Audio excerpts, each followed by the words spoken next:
만나는 역사 이야기, 선거의 세계가 선거학개론에서 펼쳐집니다. 자, 오늘 주제는 고대에서는 어떻게 이 대표자를 뽑았을까인데요. 옛날 옛적의 대표자들은 어떻게 탄생되었는지 고대의 선거와 민주주의를 알아봅니다.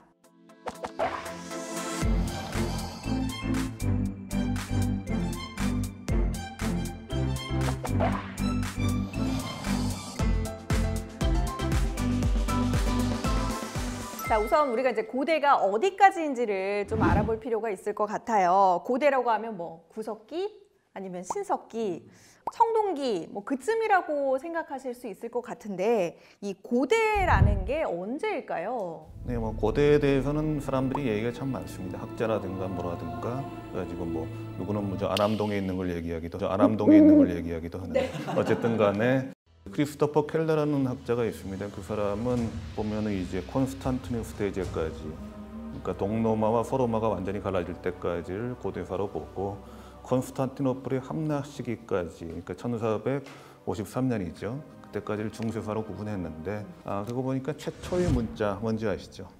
어렵네요. 뭐 갑골 문자, 그리고 또 뭐 상형 문자, 예. 쇠기 문자? 쇠기 문자, 쇠기 문자. 그러니까 쇠기 모양으로 생겼다고 그래서 옛날에 뭐 서령 문자 이렇게 한자로 썼는데 기원전 3000년 정도에 이제 바빌로니아의, 그러니까 메소포타미아의 우르 문명에서 그걸 처음 썼는데 그때 정도를 말하자면 문자가 처음 생겼으니까 문자가 있다는 것은 일종의 뭔가 서로 간에 전달을 해야 되기 때문에 사회가 복잡하다. 그리고 뭔가 계층도 있고 뭐 보통 이제 쇠기 문자로 남아 있는 게 무슨 뭐 거의 가계부라든가 무슨 금전 출납부 같은 거거든요. 그러니까 경제도 활발했다. 그런 면에서 좀 그때부터 고대가 시작됐다. 이런 식으로 많이 봅니다. 그 쇠기 문자가 뭐 기록으로 좀 남아 있기도 해요. 길가메시라고 하는 그러니까 왕이었던 인물이 이제 쭉 돌아 나오는 것들을 신화로 남아 있을 수 있는 것들을 또 이제 서령 문자, 쇠기 문자로 기록이 된 것이 있어서 이제 그 당시에 이제 그런 기록 문화들이 굉장히 많이 있었다. 이런 것들을 볼 수 있다고 합니다. 좀 이야기를 들어보면 뭐 전문 용어로 뭐 BC 3000, 뭐 AD 500, 뭐 이 정도까지를 좀 고대라고 잡아볼 수 있을 것 같은데 아니에요? 보통 고대라고 하는 게 나라마다 문화권마다 조금 차이가 나는 것 같아요. 이제 우리나라 같은 경우는 이제 기원전 2333년에 고조선이 만들어졌다고 하지만 보통 이제 고대라고 하는 게 어떤 나라의 체계를 갖춘 시기를 얘기를 하거든요. 그러면 이제 고고학적인 어떤 연대를 살펴보면은 이제 기원전 조금 이른 시기에 고조선, 청동기 문화를 바탕으로 했던, 그다음에 이제 초기 국가였던 뭐 부여라든지 사만, 이 시기부터 이제 고대가 시작되지 않나 이렇게 보고 있고요. 그래서 이제 흘러가는 게 고구려, 백제, 신라, 가야가 있던 삼국시대를 거쳐서 조금 더 길게 보는 분들은 이제 발해가 있고 그다음에 이제 신라가 있던 남북국 시대까지를 고대라고 하는데, 고대라고 하는 시기가 어쨌든 지금으로부터 굉장히 먼 시기, 그래서 아주 오래된 그렇지만 또 문명이 있었던 어떤 그런 시기를 가리키는 낱말인 것으로 이제 보통 많이 씁니다. 그렇다면 고대에는 누가 어떻게 그리고 이제 어디에서 대표가 되었을까 이게 참 궁금해지거든요. 우리가 이제 대표자라는 낱말을 쓸 때 사실은 이제 그 당시 썼던 지도자라는 낱말하고 같이 구분해서 보시면 조금 더 명확하지 않을까라는 생각이 듭니다. 근데 우리가 보통 생각했을 때 뭐 지도자나 대표자 뭐 한 끗 차이 아니야? 이렇게 생각하기도 하거든요. 한 끗? 두 끗? 아니면 세 끗? 뭐 어떤 차이가 있을까요? 좀 차이가 많이 날 것 같긴 한데요. 그래요? 한 것도 중요해요. 그 차이로 승부가 뒤집혀요. 그러니까 보통 어떤 무리가 있고 이제 네. 어떤 문명이 만들어졌다고 한다 그러면 당연히 이제 그거를 대표하는 누군가가 등장을 합니다. 이제 지도자라는 표현은 거기에 이제 자발적으로 어떤 종교적인 권위를 바탕으로 하거나 군사적인 힘을 바탕으로 등장하는 뭐 족장이라든지 왕과 같은 존재를 모두 아우르는 개념이 될 것 같은데요.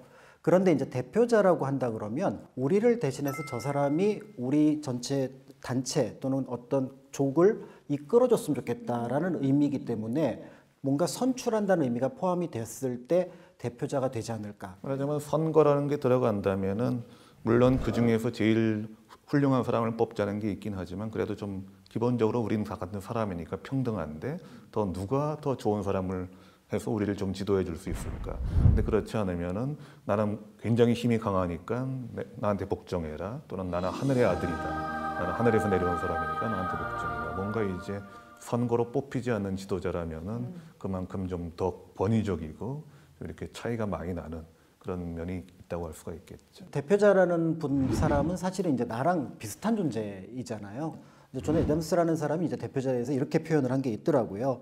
의회는 이제 전체 국민의 정확한 초상화이자 축소판이 되어야 한다. 그래서 의회는 전체 국민과 똑같이 생각하고 느끼고 사고하고 행동해야 한다. 그러니까 대표자와 나는 비슷한 모습이지만 근데 오늘은 네가 우리 무리를 좀 이끌어 다오. 이런 의미를 갖고 있지 않나 이렇게 볼 수가 있습니다. 고대 같은 경우는 주로 이제 왕들이 지배했던 그런 세상이었잖아요. 그래서 뭐 예를 들면 이집트의 파라오라던가 아니면 고조선의 단군.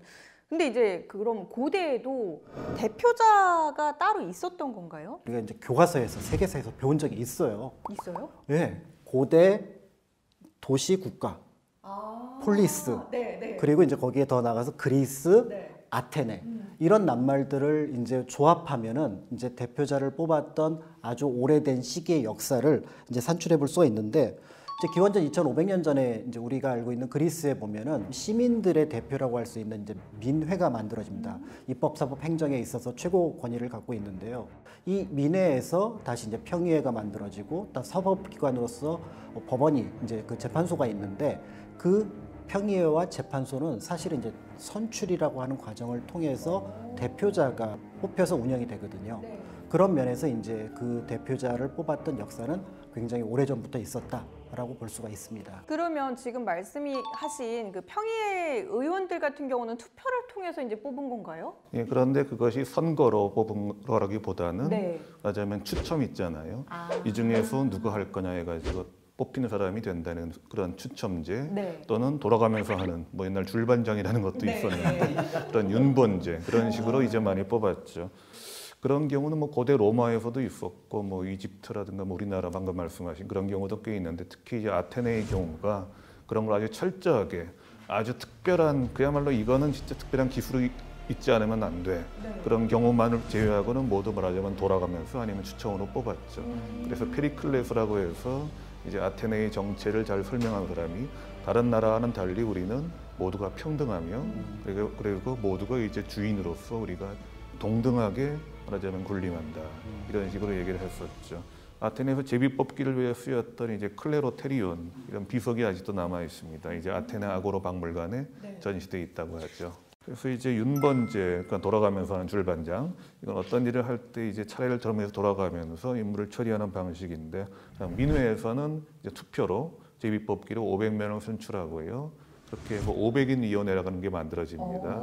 예, 그러니까 그것은 윤번제를 정해 그 내부에서는 차례를 정해서 500인 중에서 뭐 1번, 2번, 3번 뭐 이런 식으로 하면서 임무를 처리하죠. 벨기에의 문화사학자 다비드 판 레이브라우크라는 사람이 국민을 위한 선거는 없다 이렇게 말을 했는데 제비뽑기와 교대 책임제야말로 아테네 민주주의 체제의 핵심이었다라고 분석을 했습니다. 그 뉘앙스와는 조금 다르지만 현대에서도 윤번제로 한 나라를 대표하는 대통령을 뽑는 나라가 있습니다. 아 그런 곳이 있어요? 네, 그런 곳에 대통령을. 가면 지금 교수님 대통령 한번, 작가님 대통령 한번, 그렇죠. 저 대통령 그렇죠, 한번 이렇게 그렇죠. 할 수 있는 거예요? 네네. 이런 경우는 이제 문제로 나가는 게 좋겠죠. 문제 나갑니까? 네, 문제 나가니까 네. 한번 풀어보시면 좋을 것 네, 같은데요. 들어보겠습니다. 대통령을 이제 윤번제로 뽑는 나라는 어떤 나라일까요? 그래서 1번 독일, 2번 싱가포르, 3번 스위스, 그다음에 4번 캐나다. 일단 찍어서 4번. 그렇죠. 이게 찍을 때 항상 이게 맨 뒤를 이렇게 찍으면 그쵸? 이 정답일 확률이 네. 굉장히 높은데 네. 오늘은 틀렸습니다. 그러면 힌트를 드릴게요. 아세요? 앞 글자와 뒤에 글자가 같아요. 아, 알겠다. 네. 앞으로 가도 스위스, 뒤로 가도 스위스. 스위스. 정답입니다. 그러니까 스위스 같은 경우는 그러니까 대의민주주의라고 하는 어떤 현대의 정치 체제를 택하지만 직접 민주주의의 어떤 요소들이 굉장히 많이 남아 있습니다. 네. 그러다 보니까 이제 연방 헌법에 따라서 이제 선출한 7개 부처의 장관들이 돌아가면서 1년씩 대통령을 맡게 되는 거죠. 그러니까 아까 말씀하셨던 그리스에서 나타났던 윤번제의 모습을 여기서 채택을 하고 있다. 이렇게 볼 수가 있습니다. 이 윤번제를 채택한 특별한 이유가 있는 거예요? 스위스란 나라 자체가 이제 이탈리아하고 프랑스하고 독일 사이에서 이렇게 껴 있고 실제로 주민들도 이렇게 세 군데에서 모여진 사람들이 많아가지고 다양성이 많은 나라거든요. 네. 그러니까 정치 자체도 굉장히 이제 다양한 쪽에서 뭔가 이렇게 협의하는 그런 다원적인 민주주의가 있습니다. 그래서 아래 쪽에 있는 개마인데 그 위에 주, 그다음에 연방 정부 이런 식으로 해서 그 각자 자치를 하면서 서로 협의하면서 그런 식으로 나가다 보니까 단지 우리의 과 대표 뭐 거의 그런 식의 개념이 강한 거죠. 그러니까 돌아가면서 할 수 있습니다. 그래서 이제 그런 구조를 통해서 뭐 특정 집단이라던가 아니면 지역이 좀 권한이 확장되는 것을 막는 그런 역할을 하고 있는 것 같은데, 자 그럼 다시 아테네 이야기로 돌아와서요. 이제 추첨과 윤번제로 대표제를 구성했다라고 했는데 최초의 투표 같은 경우도 고대 그 아테네 시대에 이루어지지 않았나요? 맞습니다. 투표가 있었는데 뜻밖에도 그 선출한 사람을 쫓아내기 위해서 투표를 했습니다. 바로 이제 도편추방제라고 네. 하는 거죠. 그러니까 클레이스테네스라고 하는 사람이 이제 도입한 제도인데요. 바로 그 사람이 정치에 참여하기 직전에 아테네에 독재자가 나타납니다. 그거를 이제 참주라고 얘기를 하는데 네. 이 참주가 등장한 것을 보고 이거를 막아야겠다. 그러니까 향후에 다시 참주가 될 만한 어떤 성향이 있는 사람들을 미리 정치에서 조금은 내보내도록 하자라고 했던 거죠. 다만 도편 추방제라는 말을 썼던 이유는 이제 도자기 조각에다가 그 이름을 써서 그 사람을 이제 선정을 하게 되는데요. 이 제도를 먼저 시행할지 결정을 하고 이제 결정이 되면은 이제 보통의 경우는 학설에 따라서는 이제 가장 많은 다수 또 아니면은 또 6,000표 이상이 되면은 그 해당하는 사람을 쫓아낸다. 그래서 10년 동안은 정치에 참여하지 못하게 한다.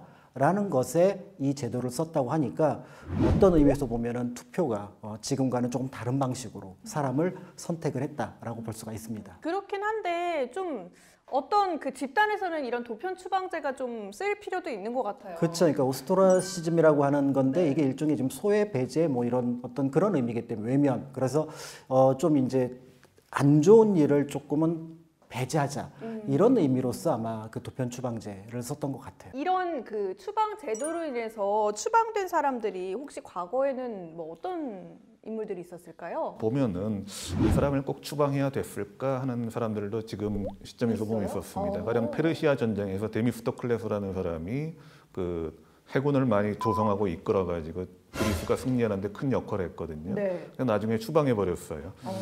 토사구팽인가 그런 의미도 있죠. 그래서 아테네 아고라 박물관에 가면은 그때 쓰였던 도편이 지금 전시돼 있는데요. 그걸 그리스어로 읽어보면은 재밌는 게 네. 그러면 그냥 이름만 쓴 게 아니라 거기다 또 다른 것도 썼어요. 말하자면 데미스토클레스 뭐 이런 식으로 역도 좀 쓰고 뭐 네. 이렇게 약간 좀 재미나는 부분도 있는 거죠. 그리고 또 학자들이 조사해 보니까 가령 데미스토클레스 썼는데 하는 사람이 하나씩 쓸 거 아닙니까? 네. 그런데 필체가 똑같은 게 많은 거야.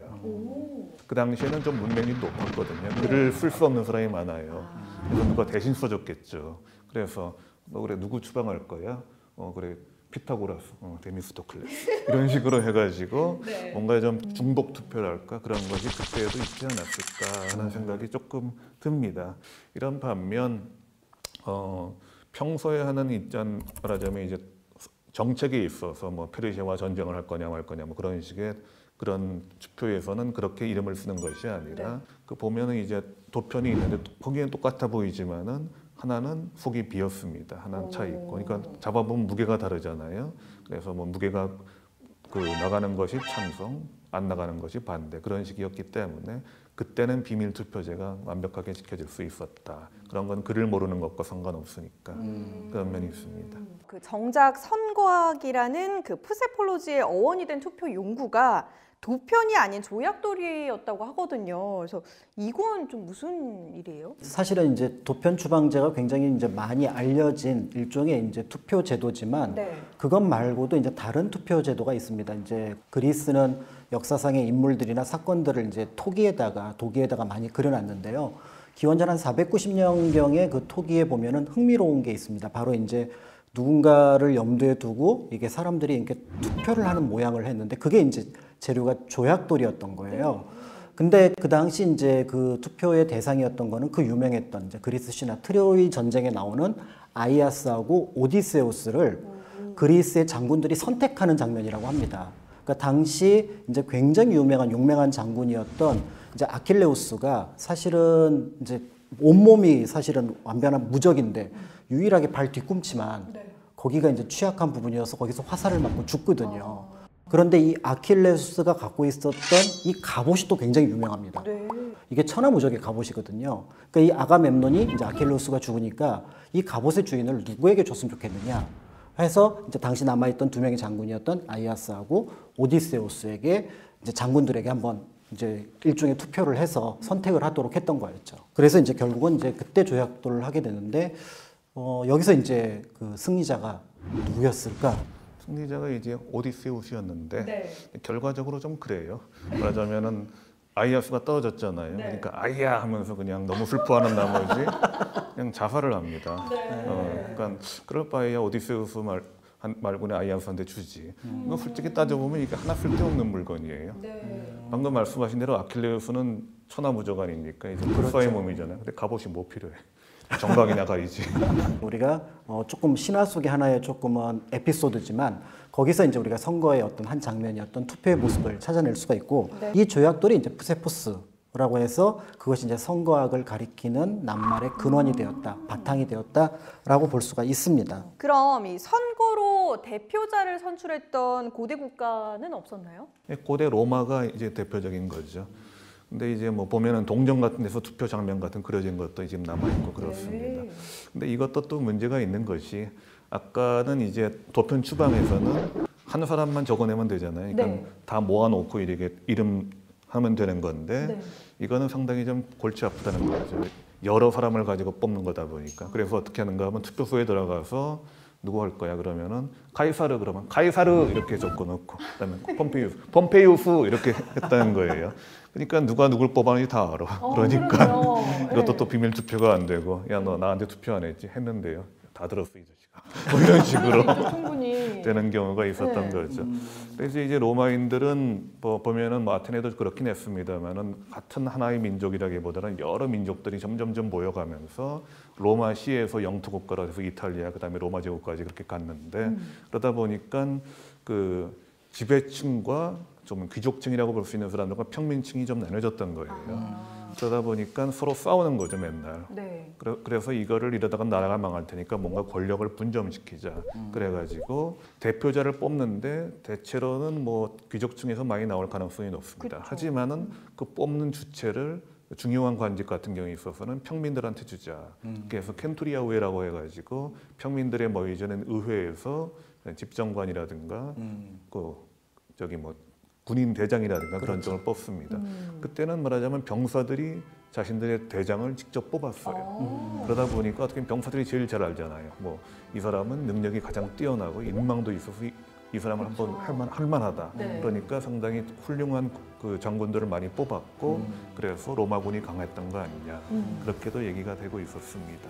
그런 과정에서 카이사르도 병사들한테 많이 영향을 인망을 받아가지고 많이 뽑히게 되는데 네. 근데 이 사람이 군인만 한 것이 아니라 정치까지 했단 말이죠. 그렇죠. 권위와 한편으로 권력까지 주게 되니까 로마 역사를 또 새롭게 바꾼 것이 사실은 또 이 카이사르부터 시작이 되는 부분들이 있는 거죠. 기원전 60년에 그러자면 이제 마르스 광장에서 이렇게 카이사르 폼페이우스 이런 식으로 집정관 투표를 했는데 그 집정관이 카이사르가 한번 되고 나더니만은 그 다음부터는 권력을 조금씩 조정하고 제도를 바꿔가면서 결국은 이제 그 로마 공화정을 제정으로 바꿔버립니다. 본인은 암살당했지만 그 이후에 아우구스투스가 이제 계승을 해가지고 로마를 제국으로 만들죠. 그러니까 공화정도 어떻게 보면은 투표를 그때 카이사르한테 하지 않았다는 말이에요. 이 사람은 뛰어난 사람이긴 한데 이 사람 되면은 완전히 나라를 장악하려고 할 거야. 이런 생각을 로마 시민들이 충분히 했다면은 네. 투표를 안 했을 것이고 그럼 로마 공화정이 무너지지 않았을 것이다. 이런 생각이 듭니다. 자, 알면 알수록 흥미로운 선거 이야기, 선거학개론 여러분은 지금 함께하고 있으십니다. 지금까지 이제 최초의 수식어 고대 선거에 대해서 우리가 좀 살펴봤는데요. 한국의 고대사에서 선거와 민주주의는 어떻게 시작됐는지 자, 이어지는 이야기에서 시작합니다.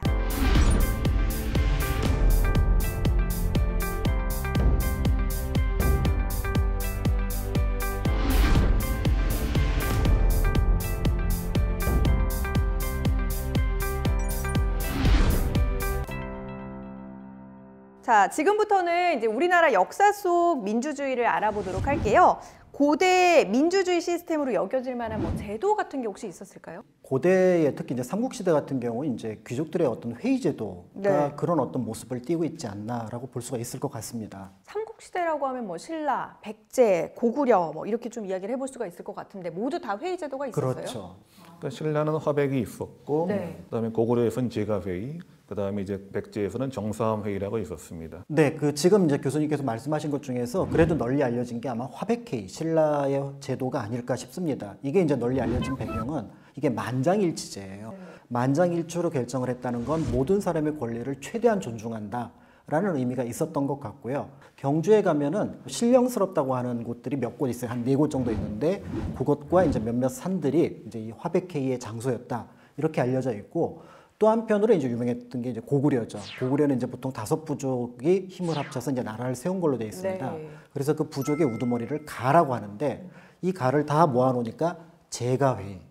그래서 이제 처음에는 누가 왕이 될지 이런 것들을 이제 고민을 했겠지만 이제 시간이 흘러가면서 고구려 역사에 자주 등장을 하는 거는 이제 국사범이죠. 형사 재판을 하면서 특히 이제 사형에 대한 어떤 죄인을 이제 편결하는 문제들을 이 제가회의가 하게 됩니다. 그런 모습들이 이제 조금씩 진행이 되다가 고구려 후기로 가면은 이제 이런 모습들이 좀 약해졌다. 또 때에 따라서 강해졌다. 이렇게 조금 변주를 하면서 이어졌다라고 보고 있습니다. 제가 지금 기억하기로는 그 고구려 후기 같은 경우는 연개 소문에 의해서 좀 뭐가 많이 이렇게 바뀌지 않았나요? 그렇죠. 이제 아까 나왔던 카이사르 같은 경우에도 원래 집정관은 1년씩밖에 못하는 겁니다. 네. 이 사람은 거의 평생 집정관식으로 가는 경우가 이렇게 제도를 바꿔놨고 그 연개 소문도 마찬가지로 그러자면 이제 망리지라고 해서 대망리지라고 해가지고 그런 독재관 같은 것인데 그것을 자기가 계속하면서 그걸 제가회의 같은 것을 거의 무시하고 본인이 그냥 다 이렇게 모든 걸 결정했죠. 연개소문의 명분은 지금 나라가 굉장히 힘든데 네. 언제 모여가지고 언제 회의하고 있냐. 뭐야? 게다가 네. 만장일치라는데 만장일치 하려면 얼마나 시간이 걸리겠냐. 네. 그러니까 내가 이렇게 독재적으로 할 수밖에 없다. 이렇게 얘기를 한 것인데 오늘날의 민주주의를 봤을 때 그렇게 됐을 때 소외가 발생할 경우가 있거든요. 그러니까 말씀하신 대로 그 고구려의 제가회의라는 것은 5가문이 어떻게 보면 이 고구려를 만들었다. 근데 소외되는 가문이 있으면 안 되니까 우리가 모두가 모여가지고 합의해서 모두가 완벽하게 만족할 만한 그런 그 결론을 끊을 때까지 좀 참자. 뭐 계속 얘기를 해보자. 그러면 아니 그래도 어떻게 모든 게 완벽하게 그 만족할 만한 게 나오겠느냐. 설득을 했다는 거죠. 야, 이제 만장일치 해야 되는데 너 계속 그렇게 하면은 뭔가 이제 아무리 그래도 조금은 손해를 봐야 되지 않겠냐. 아, 그래도 내가 손해 보는 거 싫은데 그래도 그냥 그럼 다음번에 너 챙겨줄 테니까 어떻게 좀 하자 해가지고 그렇게 설득을 하고 타협을 하고 해가지고 맞으면 결론이 나온다는 거죠. 이거는 민주주의는 아니지만은 어떻게 보면 상당히 좀 민주적인 게 아닐까. 사실은 이제 연개소문의 독주가 만들어냈던 유명한 사건이 있잖아요. 안시성 전투. 사실 이제 안시성 성주가 연개소문과는 계통을 달리한다. 정확하게 그 내력은 알 수 없지만 그 연개소문의 독주가 결국은 안시성과의 관계를 멀게 하면서 처음에는 안시성의 위기에 대해서 고구려 조정이 거의 관심을 갖지 않았던 배경도 거기에 있지 않나. 그러니까 국가의 어떤 위기 상황에서 합의를 하지 않고 누군가 독주를 했을 때 나타나는 위험성을 어떤 그런 모습으로 보여줄 수 있지 않을까라는 생각이 듭니다. 그래서 말씀하셨던 것처럼 현대의 민주주의와는 다르지만 어떤 합의를 해가서 나가는 과정들이라는 것들은 그때도 유효하고 지금도 유효하고 다만 이제 민주주의라고 하는 주권이 이제 누구에게 있느냐 귀족들이냐 일반 시민들에게 있느냐의 차이점만 거기에 이제 어떤 영향력을 끼치지 않을까 이렇게 보는 부분도 있습니다. 네, 그러니까 뭐 고구려 후기에 이제 이런 연개 소문의 그런 행동들을 보면서 또 우리의 그 민주주의에 많은 시사점을 남기는 것 같습니다. 그리고 그럼 이제 살펴볼 게 그 백제 정삼 회의 같은 경우는 좀 어떻게 운영이 된 거예요? 비슷합니다. 그러니까 신라 고구려랑 비슷한데요. 이제 정삼이라고 하는 곳이 이제 호암사라는 절에 있었던 바위였던 것 같아요. 이제 여기는 약간 은유적인 표현을 씁니다. 그러니까 재상이 누가 되어야 될지를 모르는 거예요. 야, 너도 재상을 해야 되고, 너도 재상을 해야 되고. 그러면은 예를 들어서 여기다 이제 함유진 이제 이렇게 3명 이름을 딱 써서 이제 올려놓습니다. 그리고 이제 조금 있다 가면은 분명히 밀봉을 했는데 그 위에 도장이 이렇게 쭉 찍혀 있는 거예요. 그래서 이번 재상은 박주현 이렇게 찍혀 있으면 지금부터는 이제 재상으로서 백제를 이제 정치의 이제 중심에 서게 된다. 그런 의미에서 재상들의 어떤 합의를 통해서 정치를 이루어 나가는 모습, 그런 모습들이 정삼회의라는 점에서 역시 고대의 어떤 그 합의 체제의 하나로 볼 수가 있습니다. 네, 마지막 순서는 선거학 인물 시간인데요. 선거학 인물 시간은 역사 속에서 선거에 대해서 좀 위대한 역할들을 했던 사람들을 돌이켜보는 그런 시간입니다. 자, 박광일 작가님께서는 오늘 어떤 분을 좀 준비를 하셨을까요? 모르긴 몰라도 한국 사람들한테 제일 존경하는 인물을 하면은 첫 번째, 두 번째 반드시 들어가요. 그러니까 이제 광화문에 서 계신 분 아니면 앉아 계신 분. 그쵸? 그렇네요. 정답은 네. 앉아 계신 분. 네. 킹 세종. 세종대왕입니다. 어마어마하신 분이에요. 사실은 저는 세종대왕에 관련된 기사를 볼 때마다 놀라운데 네. 사실은 이제 조선 건국하고 나서 얼마 안 됐던 시기니까 가장 중요했던 게 세금제도입니다. 그 세금제도를 공법이라고 하는데 네. 이 공법과 관련해서 이제 세종 12년부터 시작해서 26년까지 무려 14년 동안 17만 명에게 일종의 찬반 투표를 합니다. 거기에 물론 개인적인 의견까지 포함을 했어요. 그렇게 해서 공법을 완성한다. 어마어마한 겁니다. 그 당시 17만 명에게 물어봤다는 거는 개인 17만 명이 아니라 호주 17만 명한테 물어본 거예요. 네.